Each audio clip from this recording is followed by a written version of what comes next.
2 થી 3 દિવસ ખાઈ શકાય તેવી ગ્લુટન ફ્રી ફૂલેલી દડા જેવી મસાલા પૂરી. હેલો ફ્રેન્ડ્સ, હું છું શીતલ. તમારું સ્વાગત છે મારા કિચનમાં. આજે આપણે બનાવીશું જુવારના લોટની એકદમ ફૂલેલી દડા જેવી અને મસાલા પૂરી. અને આ પૂરી એટલી ટેસ્ટી બનશે કે તમે 3 થી 4 દિવસ સુધી ખાઈ શકશો. અને ખાવાની તો એટલી મજા આવશે કે ચા સાથે, ચટણી સાથે, શાક સાથે પણ સર્વ કરી શકશો. તો ચાલો રેસીપી બનાવવાનું શરૂ કરીએ. એના માટે લઈશું આપણે 1.5 કપ જુવારનો લોટ. રેગ્યુલર રોટલા કરીએ ને તે જ લોટ લેવાનો છે. અને અહીંયા કપના માપથી લો તો 1.5 કપ અને વાટકીના માપથી લો તો 1.5 વાટકી. હવે એ રીતે વાટકીનું માપ સેટ કરી શકો છો. હવે એમાં એડ કરીશું 2 ચમચી બેસન. તો રેગ્યુલર તમે પેકેટનો કે ઘરનો ચણાનો લોટ એડ કરી શકો છો. મસાલામાં હળદર પાવડર, તીખાસ પ્રમાણે લાલ મરચું પાવડર, 1 ટેબલ સ્પૂનથી ઓછું થોડું ધાણા જીરું પાવડર, હિંગ એડ કરીશું, મરી પાવડર એડ કરીશું અને સાથે તલ એડ કરીશું. બહુ સરસ એવા લાગશે પૂરીમાં. અને હું અહીંયા થોડા અજમા પણ એડ કરું છું, હાથથી ક્રશ કરી. 3 થી 4 દિવસ જો તમારે રાખવી હોય ને તો અજમા જરૂરથી એડ કરજો, કારણ કે પચવામાં હળવી રહે અને ખાવામાં પણ બહુ સરસ રહે. હવે સ્વાદ પ્રમાણે મીઠું એડ કરીશું, ફ્રેશ લીલા ધાણા એડ કરી દઈશું. અને અહીંયા જો તમારે મેથીવાળી બનાવવી હોય ને તો ધાણા સાથે થોડી મેથી એડ કરી દેવાની. પાલકવાળી બનાવવી હોય તો પાલક પણ એડ કરી શકો છો. બધા મસાલાને પહેલાં આ રીતે મિક્સ કરી લેશું. અને હવે મોણ માટે આપણે ગરમ તેલ એડ કરવાનું છે, કારણ કે આ લોટ ગ્લુટન ફ્રી હોવાને લીધે બાઇન્ડિંગ જલ્દીથી આવતું નથી. એટલે ગરમ વસ્તુ આની સાથે મિક્સ કરશું ને એટલે ઝડપથી બાઇન્ડિંગ આવી જશે. મોણને હાથથી સરસ રીતે બધા લોટ સાથે મિક્સ કરી લેશું, એટલે હલકો કલર ચેન્જ થઈ જશે. આ રીતે તમે જુઓ, અહીંયા આપણે કોઈ મુઠ્ઠી પડે એવું મોણ નથી દેવાનું, માત્ર આ રીતે તમે જુઓ લોટ સરસ એવો મોણ સાથે મિક્સ થઈ જવો જોઈએ. હવે લોટને બાંધવા માટે આપણે હલકું ગરમ પાણી લેવાનું છે, આંગળીથી ટચ કરી શકીએ ને એટલું. અને થોડું થોડું આ રીતે મિક્સ કરતું જવાનું, લોટ બાંધી રેડી કરવાનો. તો આ લોટને બહુ આપણે કઠણ નથી બાંધવાનો કે એકદમ નરમ નથી કરવાનો. જો તમારે એકદમ નરમ લોટ થઈ જશે ને તો પૂરી વણવામાં મુશ્કેલી આવશે, અને કઠણ લોટ હશે ને તો ક્રેક વધારે આવશે. તો આ વાતનું ધ્યાન રાખજો. સુપર સોફ્ટ અને સેમી સોફ્ટ એવો આપણે લોટ બાંધી રેડી કરવાનો છે. તો આ રીતે થોડું થોડું પાણી એડ કરતા જશું, મિક્સ કરતા જશું. તો તમે આવી જુવારની મસાલા પૂરી ક્યારે ટ્રાય કરી છે કે નહીં મને કમેન્ટમાં ચોક્કસથી કહેજો. અને હા, તમે મારી રેસીપી કઈ સિટીમાંથી જુઓ છો ને મને જરૂરથી કહેજો, મને ખૂબ ગમશે. અને આવી 40 થી 45 જેટલી મેં જુવારની રેસીપી તમારી સાથે શેર કરી છે. તમે મારી ચેનલ ગન્નુજ કિચન ગુજરાતી યુટ્યુબ પર એકવાર ચેક કરજો. અને એમાં મેં પ્લેલિસ્ટ પણ બનાવ્યું છે સ્પેશિયલ જુવારની રેસીપીનું, તો એ પણ તમે ચેક કરજો. તમને ખૂબ સરસ એવી હેલ્ધી રેસીપી મળી જશે. તો આ રીતે લોટને મસળતા જશું અને બાંધીને રેડી કરી લેશું. તમે જુઓ આ રીતનો સોફ્ટ, સેમી સોફ્ટ એવો લોટ બાંધ્યો છે. અને લોટ તમે જુઓ આ રીતે તોડીએ ને તો એકદમ ઝડપથી તૂટી જાય છે. અને અહીંયા તમે જુઓ 2 ટેબલ સ્પૂન જેટલા પાણીની વધ્યું છે, બાકીનું 1 કપ પાણીમાંથી આપણે યુઝ કર્યું. હવે આ લોટને આપણે સરસ રીતે મસળવાનો છે, જે રીતે આપણે રોટલા કરીએ અને ત્યારે કેવી રીતે મસળીએ બસ એ જ રીતે.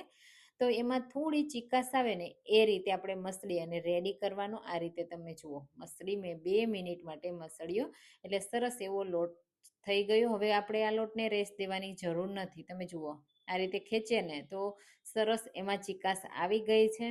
હવે એમાંથી તરત જ આપણે પૂરી બનાવવાની છે. તો પૂરી બનાવવી નાની કે મોટી જેવી તમે બનાવવી હોય ને એવી બનાવવાની. હવે આ પૂરી વણતી વખતે ખાસ 1 થી 2 વસ્તુનું ધ્યાન રાખશો ને એટલે પરફેક્ટ પૂરી બનશે અને તૂટશે પણ નહીં. આ રીતે સ્મૂથ પેલા લુવા કરી તમે રેડી કરી શકો છો. હું અહીંયા 1 થી 2 બનાવીશ અને જેમ જરૂર લાગશે એમ આપણે વણતા જશું અને બનાવતા જશું. તો તમે જુઓ આપણો લોટ રેડી થઈ ગયો છે. હવે વણવા માટે કોઈ પણ આ રીતનું બટર પેપર લઈ શકો છો અથવા પ્લાસ્ટિક શીટ લઈ શકો છો, કારણ કે આપણે એમાં કોરો લોટ પણ યુઝ નથી કરવાનો અને તેલની પણ યુઝ નથી કરવાનો. જો તેલ યુઝ કરશું ને તો તેલમાં જઈ અને તેલ ભરાઈ જશે અને તેલવાળી બહુ પૂરી થશે, ડ્રાય નહીં થાય. અને કોરો લોટ યુઝ કરશું ને તો પણ એવું જ થશે. એટલે ખાસ ધ્યાન રાખવાનું. કોઈ પ્લાસ્ટિક શીટ લઈ લેવાની અથવા આ રીતે બટર પેપર, અથવા જો તમને વણતી વખતે આ રીતે ફાવે નહીં ને વણવાનું તો તમે હાથથી પ્રેસ કરી દબાવી અથવા વાટકીથી દબાવીને પણ તૈયાર કરી શકો છો. આ રીતે થોડી થીક રાખવાની છે પૂરીને. હવે હું બીજી પણ તમને બતાવી દઉં. આ રીતે બટર પેપર ઉપર લુવું રાખીશું. થોડી મોટી સાઈઝની હું વણું છું એટલે મોટા લુવા કર્યા છે. આ રીતે હળવા હાથથી ફેરવતું જવાનું, અથવા જો એ રીતે તમને ન ફાવે ફેરવવાનું તો તમારે શું કરવાનું, બટર પેપર ફેરવતું જવાનું, એટલે ક્યારેય તમારી પૂરી તૂટશે નહીં. તમે જુઓ આ રીતે હું બટર પેપર ફેરવીને પણ તમને બતાવી દઉં. છે ને પરફેક્ટ બધી સાઈડથી સરખી વણી લેવાની, બિલકુલ ચોટશે નહીં, તૂટશે પણ નહીં. આ રીતે બધી પૂરી વણી રેડી કરી અને પછી પણ ફ્રાય કરી શકો છો. મેં અહીંયા 4 પૂરી વણી લીધી છે અને જુઓ પરફેક્ટ આ રીતની થિકનેસ રાખી છે.